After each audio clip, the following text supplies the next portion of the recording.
स्वर्गलोकका सुनौला द्वार खुल्छन्। रक्तिम आकाश मुनि ऋषि नारद इन्द्र र सभामा बसेका सबै देवताहरूको सामु उभिएका छन्।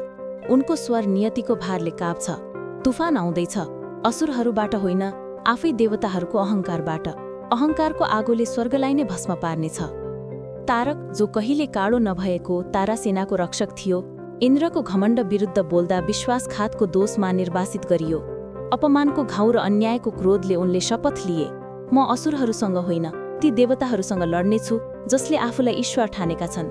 लोकहरूको शून्यतामा उनले एक सेना निर्माण गरे, वृत्र सेना, मरेका ताराहरूको खरानी र बिर्सिएका प्रार्थनाहरूको क्रोधबाट जन्मिएका योद्धाहरू। अमरावतीका आकाशबाट देवताहरू अवतरित हुन्छन्, वज्र, अस्त्र र दिव्य रथहरू लिएर। अन्तरिक्षको अन्धकार किनाराबाट तारकको सेना उठ्छ, कालो पखेटा, ज्वालामय हतियार र पग्लिएको आगो जस्ता आँखाहरू।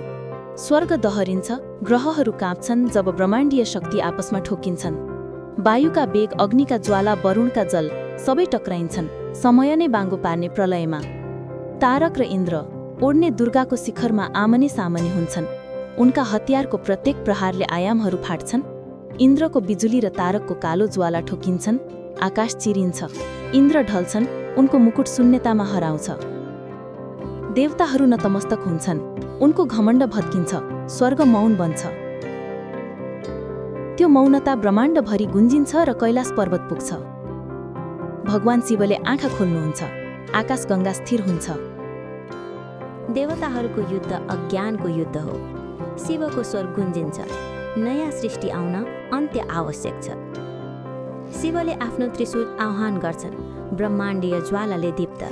उनी अवतरित हुन्छन्, समय सुस्त हुन्छ, अन्तरिक्ष मुडिन्छ, तारा हराउँछन्।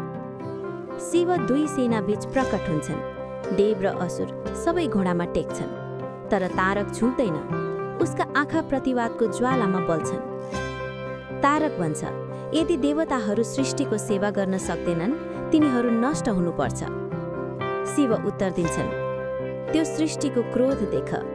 शिवले त्रिशूल घुमाउँछन्, एक प्रहारमा नक्षत्रहरू विस्फोट हुन्छन्।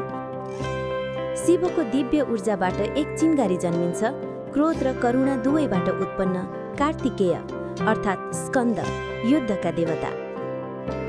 उनी ज्वालामय मयूरमा आरूढ छन्, हातमा चम्किलो बल, हजारौं सूर्यभन्दा तेज। स्कन्दले अन्तिम आक्रमणको नेतृत्व गर्छन्, उनको हरेक चाल नियतिको लय। तारक ढल्छ, तर उसको अनुहारमा शान्त मुस्कान। सन्तुलन अन्ततः।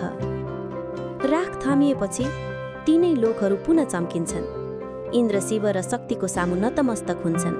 देवताहरूले पनि विनम्रता सिक्छन्।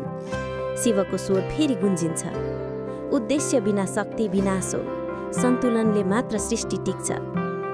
आकाश सुनौलो बन्छ र सुरु हुन्छ नयाँ युग, देवताहरूको होइन, धर्मको शासन।